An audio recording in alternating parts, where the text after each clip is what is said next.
Good morning, good afternoon, good night. It is Wednesday, March 29th, around 1:30. I am joined by Ed Williams, and we haven't done a podcast really talking specifically about the incredible run that the Virginia Tech women's basketball team has been on. It has been nothing short of incredible. The Virginia Tech women's basketball team is in the Final Four, a thing many thought nobody would ever say about either basketball team. Unbelievable. What a time to be alive. It's such an incredible time. I even wrote a haiku. I wrote a Hokie haiku. Queens of Castle first, Queens of the Final Four now.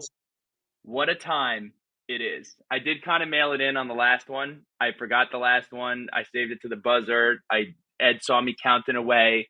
But we finally got there. Man, Ed, how are you doing, brother?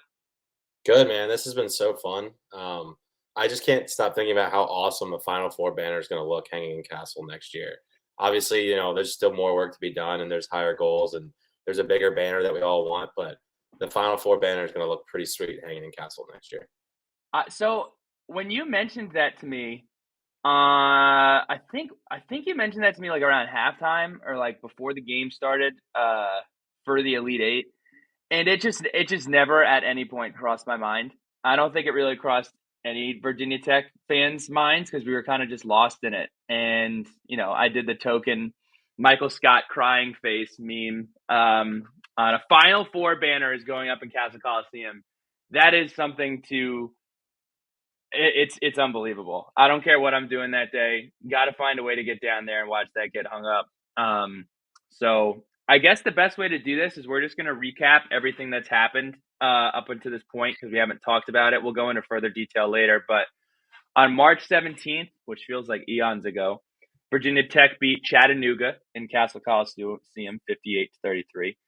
On March 19th, we beat South Dakota State 72-60 in Castle Coliseum. And then we played Tennessee again. Second time this year, a legendary program. We won that game 73-64. We never trailed that game. Ed, what did you see out of that game? Honestly, outside of a 5-minute stretch in the second half, Virginia Tech kind of dominated that game, which was, I guess, somewhat surprising, but maybe shouldn't have been. Because when you look back at Tennessee and what they had done kind of in the second half of the season, particularly after we beat them early in the year, they had really only lost to, the LSUs, the UConns, and the South Carolinas of the world. I guess that was kind of just on me for not viewing us in that same light that we very much are in. But we dominated that game, pretty much the whole way throughout the first half for sure, even without Liz. Liz got in foul trouble in the second quarter. I thought our ability to handle that and score the basketball at a rate high enough that Coach Brooks could keep Liz on the bench was huge. He did not want to have to bring her back in there and risk getting a third foul in the first half. So that little stretch in the second half of the second quarter where we were able to keep things afloat, particularly due to Georgia playing amazing. But that little stretch and then the 5-minute stretch where Tennessee really kind of fought and clawed their way back into it, and then Virginia Tech was able to settle down and pull back away and win and cover. So great teams cover. It was a pretty awesome game and shows you how dominant this team really is because Tennessee had their way with people in the second half of the season. And then moving past that, Virginia Tech beat Ohio State, avoided UConn, or did UConn avoid us? Who knows? But I really wanted to play UConn just because I thought that would have been a really cool moment in the program, but I'm okay with Ohio State, especially how it went. Virginia Tech beats Ohio State, the third-seeded team in the region in Seattle, 84-74. And you mentioned we had a 5-minute stretch into a Tennessee game. I think that was crucially important because there was no mincing of adversity in this game. Ohio State came out shooting, I believe they were shooting like 45% from three, 58% from the field. If you watch the first 5 minutes of that game, you're thinking to yourself, there are going to be 150 points scored in this basketball game. Scored in the first half of this basketball game. It came up right to around 100. It was the first time Tech trailed the entire tournament. And then the real moment where you're like, oh, man, why can't we have nice things? Georgia Amor takes a shot on the chin and the camera pans to her being dragged off, very reminiscent of Paul Pierce in the 2008 finals. Arms around two assistants being dragged off. You're saying, oh no, Georgia Amor is in concussion protocol. We don't have a point guard. We're so screwed. If you weren't thinking that, you're lying, or you're on staff, or you're on the team. That is absolutely what everyone's thinking. She's gone for 90 seconds. The camera pans to the bench. You're like, whoa, she's back on the bench. That's good news. She must have done the eye test. No, she's giving the thumbs up to go back in the basketball game. She goes back in the basketball game, and you're like, all right. She's probably feeling a little woozy. Maybe a couple passes. Nope. Dribble right up to the three-point line. Knocks down a three, and we're off and running. What an incredible game by Georgia Amor. And one more thing that was funny is if you watch this game, especially in the first half, you say, okay, they're triple teaming Liz. They're giving Liz a little bit of trouble. Liz has kind of been, a little bit of a non-factor. She hasn't done great. You look at the box score at the end of the game. She finishes with 25 and 12 with 3 blocks. Ohio State definitely made her a focal point. Ohio State was double teaming her, triple teaming her, doing everything they could to make her have to find a way to pass it or do anything other than score. And until the fourth quarter, which Liz dominated in the fourth quarter and really kind of got us across the finish line, Ohio State did a pretty damn good job. But there is an X factor to this basketball team who last year, when Tech fell short in the ACC championship and fell short in March Madness, was injured. Ed, tell us about our X factor who got us, who helped us out in the first half. Yeah, Kayla King, man, she was phenomenal against Ohio State. She played good the entire tournament to this point, and we're going to need more of her moving forward. I think she's kind of a slept-on piece of this team, probably from other coaches around the league and around the country, and from the fan base perspective. But she plays phenomenal defense. She did a really good job guarding. I believe her name was Taylor. Her last name was Mike Sell. I believe her first name was Taylor, who was like 5 of 5 from 3 in the first half, and was just knocking down everything she took. And Kayla and Kayana Traylor did a really good job eliminating her in the second half. But also, Kayla King can shoot the ball, and I feel like there's a lot of times where she's pretty passive and doesn't look for her shot. And I think she made a very clear effort, maybe from the guidance of the coaching staff, to look for her shot early and often against Ohio State, and she did that. And she had 12 points, quick, three threes, and then a foul on a three-pointer where she made all 3 free throws. So Kayla King was awesome against Ohio State, and we're going to need more of that as we get into the Final Four. Yeah, Kayla King, 12 points. Again, awesome defense. And it's kind of been whether is it going to be Kayla King this night? Is it going to be Taylor Soule this night? Or is it going to be Kayana Traylor the next night? Because Liz and Georgia basically – or all three, because Liz and Georgia are good to give you just around 50 combined points. They had 49 against Ohio State. And they did get some recognition, much well-deserved recognition. Georgia Amor was the most outstanding player of the Seattle region. She scored 53 points in 2 games. She has also made 23 pointers in the tournament. The tournament record is 22. And this is not a slight. This is not me saying that I don't like Caitlin Clark. A lot of people are doing that. I am simply pointing out the fact that if you just watch television and you are not a fan of any team, you would think that Caitlin Clark walks on water and shoots 3-pointers while she's asleep. Caitlin Clark has 19. She is amazing. She has 19. Georgia has 20. But I got to tell you, from a national perspective, there has been so much attention and so much, rightfully so, good reporting going on in this tournament. There are so many interesting players in it. There are so many good teams. There are so many good storylines. You look outside of just Virginia Tech. Ed, you were talking about how many good junior guards there are just in the NCAA right now. Yeah, well, first I'm going to go back to your Caitlin Clark piece because no, it's not my Caitlin Clark piece. Okay. I'm gonna build off of your walking on water comment because if anybody watched the Iowa Louisville Elite 8 game, that was the other Elite 8 game going on in Seattle. I know our girls team was there watching that game. Caitlin Clark walked on water against Louisville. It was unbelievable. I've never seen anything like it. 41, 10, and 12 against Louisville. I think she had 6 or 7 threes. It was absolutely ridiculous. So Caitlin Clark versus South Carolina, Iowa versus South Carolina in the other Final Four game. is appointment TV. I encourage everyone to watch that game. It's gonna be best player versus best team probably in the whole country. So that's gonna be cool. But yeah, my junior guards thing. I was sitting there watching that Louisville Iowa game, and I'm like, all right, Haley Van Lith versus Caitlin Clark. Like this should be really fun. And I'm like, wait, they're both juniors. And then I'm like, wait, Georgia's a junior. That's three really, really good guards in women's basketball who are all coming back next year. They're in their junior year. And I'm like, oh, wait, Paige Beckers hasn't played all year. She's also a junior, the point guard for UConn, who's one of the best players in the country when healthy. So the junior guards in the NCAA women's basketball tournament are absolutely ridiculous. It's going to be really fun to watch the four of them, Georgia, Caitlin, Haley Van Lith, and Paige Beckers next year because they're all on elite teams as well. And rounding out the all-tournament team, Elizabeth Kitley also made it. Just a phenomenal tournament from everybody. But I wanted to talk a little bit about, to this point, what we have accomplished. We're going to take a quick break, and then we're going to talk about what this team has accomplished this year. Back to talk about the amazing accomplishments of this team so far. Number one, Virginia Tech has not lost a non-conference game yet. That is not just a testament to how good Tech is. That is a testament to how good the ACC is. Yeah. The ACC has been top to bottom incredible. The run that Louisville went on, Notre Dame would have made a lot more noise if they didn't have injury troubles. Duke being incredible. It's a really amazing conference. And Miami, it's a huge reason why we were able to be successful, is because we were going through all those trials, those tribulations against some of the best teams in the country, some of the best coach teams in the country.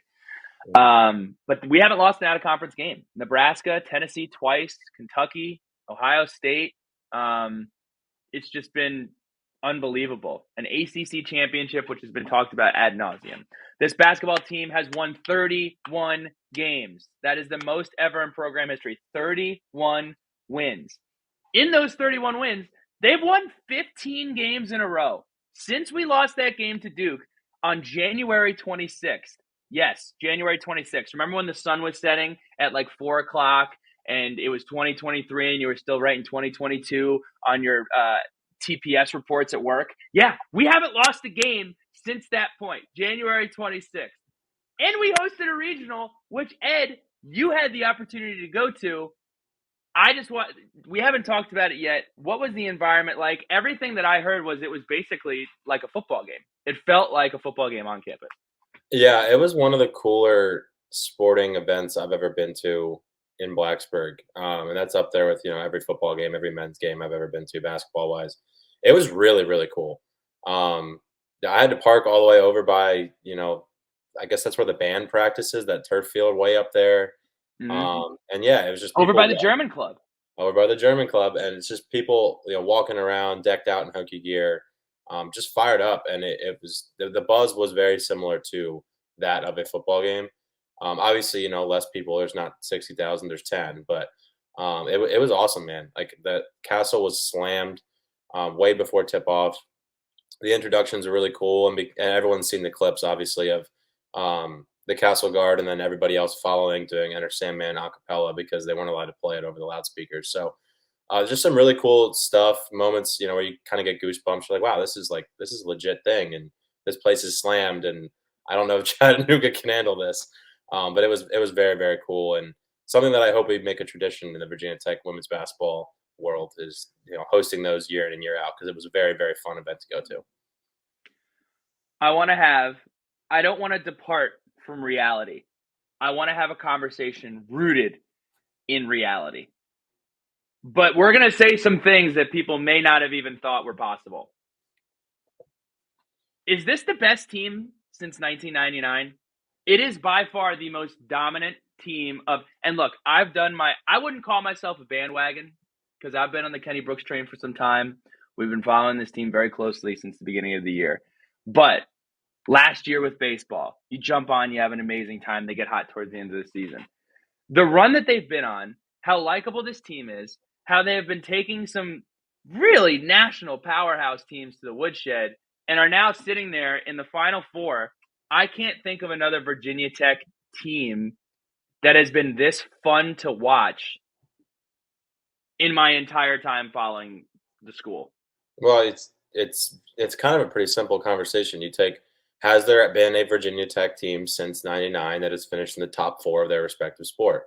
Not that I can think of off the top of my head, and I guarantee not in the fashion that this team has done it with the 15 straight wins in the ACC championship, and now they're in the Final Four. So, yeah, I mean, I think this is probably one of, if not the best teams in the history of the school across all athletics. So, it's pretty cool that that we're getting to watch this very closely. But yeah, I mean, it's as simple as that. Has there been another team that finished in the top 4 of their respective sport? And have they done it in the dominant fashion that this team has with the ACC championship on the way? Um, I don't know the answer to that conversation. There very well could be. My Virginia Tech lineage is not anywhere near far back as Pat Finn's, but um, off the top of my head, no. So I'd say it's definitely in the conversation. This team is definitely in that conversation. I got to tell you, this team is positioning itself to have 2 players with their number retired. Coach Brooks has done a masterclass. He didn't win Coach of the Year in the ACC, but he's a finalist for Coach of the Year in the country. It is actually unbelievable what we have been watching. And there is no parallel. There's nothing to draw it to. And it's the fact that, like, the weird thing about March Madness, and you're always kind of viewing it like, you pick a team, then they lose, and you pick another team. The fact that you're riding with one team this month feels like a year. It feels like we have been going through this for so long. And I don't know how we're gonna wake it till it's Wednesday at like 2:00. Friday feels like forever from now. But I think the one thing that I could say a lot about these teams, but the 2 things that really stand out, all of the personalities are extremely, extremely likable. There is not a single thing that you cannot like about this basketball team. And the second thing is, Coach Brooks talked about this last year going into this season, and he spoke about it again. They have such a fun brand of basketball to watch. And that's not just Tech, though. And I think that's the reason why, Ramona Shelburne, was it Ramona Shelburne, who interviewed Coach Brooks at the end of the game? Holly Rowe. Holly Rowe tweeted about it the other day. It was the most watched. It had more views. The Elite Eight games had more views than any of the NBA games that were streamed on ESPN. It had more people in the stadium ever in the history of the Elite Eight for women's basketball. And again, it kind of just speaks to how much of an interesting brand Coach Brooks and some of these other teams play. So I can't say enough positive things. I can't wait for it. As we transition into looking forward, we play LSU, Coach Mulkey, and the LSU Tigers on Friday. Any thoughts on that basketball game? The one thing that I will say is all of the teams have been really, really, really good. All of these teams right now are really, really, really good. Angel Reese is really scary. Yeah, if you've watched any of Angel Reese all year, I mean, she's averaging 23 and 16. I don't really know what else to say about Angel Reese other than that. She's ridiculous. I mean, she's the best player we'll have played all year. I think we can handle it. I think the likes of Taylor Soule and Liz Kitley, they have to stay out of foul trouble. But Angel Reese is absolutely ridiculous. That's kind of the only thing I really know about them for a fact, is that Kim Mulkey's a great coach and Angel Reese is ridiculously good basketball player. But yeah, man, I think it's definitely a game we can win. I like our chances, especially if Georgia's playing well and Kayana Traylor and Kayla King step up and contribute on the offensive end. When those 2 in particular are heavily involved, we're a very, very good team. That's going to be really hard to beat for anybody. And that includes the other 2 teams on the other side of this Final Four. If all 6 of our players are clicking, we're really, really hard to beat. But the LSU is a one-man wrecking crew with Angel Reese. Like, she played Hawaii in their first round game, and she had 34 and 15. She then played Michigan and had 25 and 24. Then she had an off night against Utah where she had 17 and 12. And then against Miami, she had 13 and 18 with 4 assists, 3 steals, and 2 blocks. So she's an absolute handful. We have the athletes to deal with it. I hope we're able to stay out of foul trouble early and It should be a really, really fun game to watch on Friday night. And this is not just because of how good South Carolina is. It's more so, it's some of that, but it's also more so, it would be so fun to watch Georgia Amor and Caitlin Clark play against each other. I do encourage anyone who's just, who whether you're just watching because you love Virginia Tech or this is the first time you're tuning in, I do suggest you stick around and watch Caitlin Clark take on South Carolina. South Carolina has yet to lose this entire season. They have looked like the best. They are right now what UConn was 5 or 6 years ago.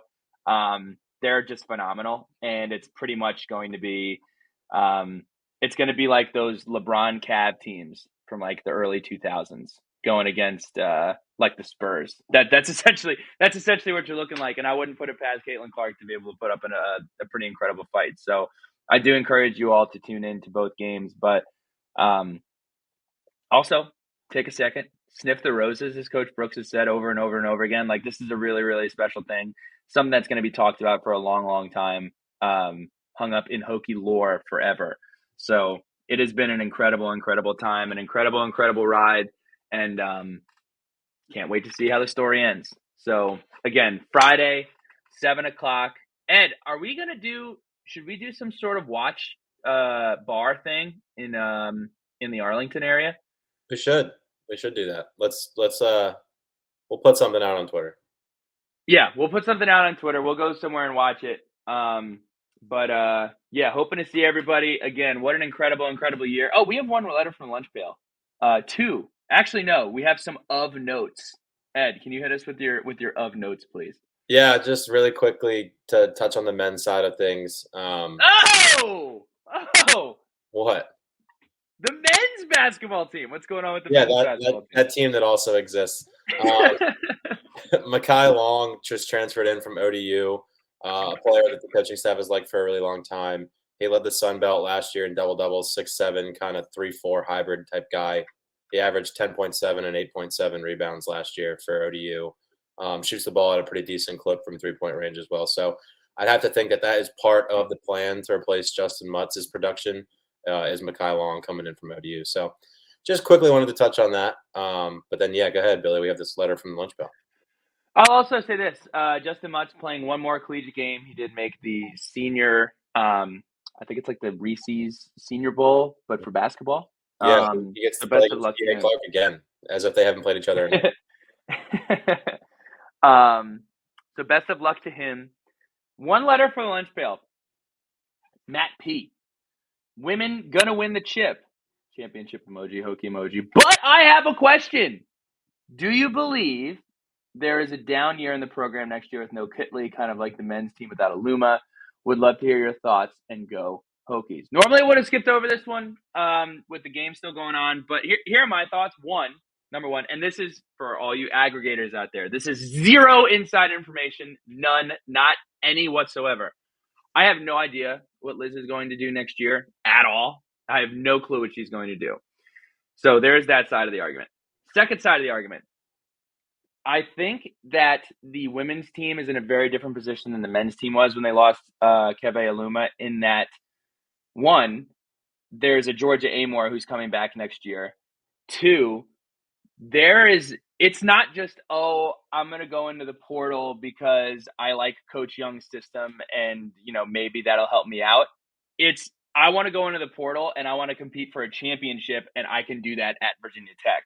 So Virginia Tech's proven over and over and over again on the women's basketball side and the men's basketball side their ability to evaluate talent and fit it into the needs that they have. Look across this team right now with, 3 extremely important players having been added in the last 18 to 24 months. Deasia Gregg, Taylor Soule, and Kayana Traylor. They've all been huge. So I see no reason why we wouldn't believe that Coach Brooks wouldn't be able to fill those holes. So I guess it really comes down to what your definition of a down year is. I don't want to put a lid on it. I have no idea what the roster looks like. But before that question's even able to be asked, you have to know what Liz Kitley's going to do. And to be honest, she probably hasn't really thought about it. I have actually one more thing. Go ahead, Ed. Go ahead. I can't imagine she's given it much thought, considering, she's too busy flying from Blacksburg to Seattle, Seattle to Dallas, jet setting across the Mm, country, kicking people's butts. So I don't think she's given yeah, us a lot of thought yet. But to add to what you said, yeah, Coach Brooks has a proven track record of doing really, really well in the transfer portal, and mm, girls coming here and upping their game as a result of coming here and playing for him in this system. You mentioned also Georgia, one of the best players in the country as well, coming back for sure. So yeah, I agree. It depends what your definition of a down year is. I don't really want to compare it to Aluma.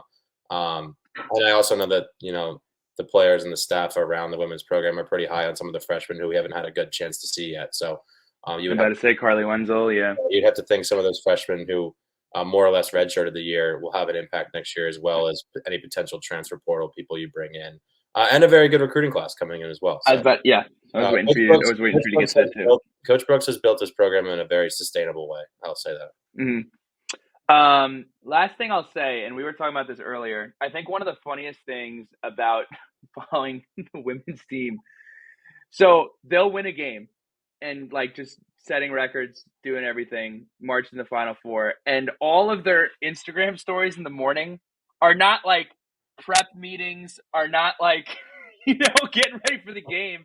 It's like, oh, Liz Kitley, before she dropped 33 points, had 12 rebounds and 4 blocks, she was at a coffee shop in Seattle reading a book next to a fern.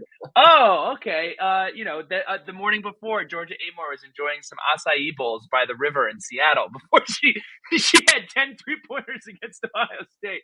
So it's just been kind of funny to watch how much freedom and how much fun they're all having on this trip, and also getting the job done as well. Yep. So that's a podcast.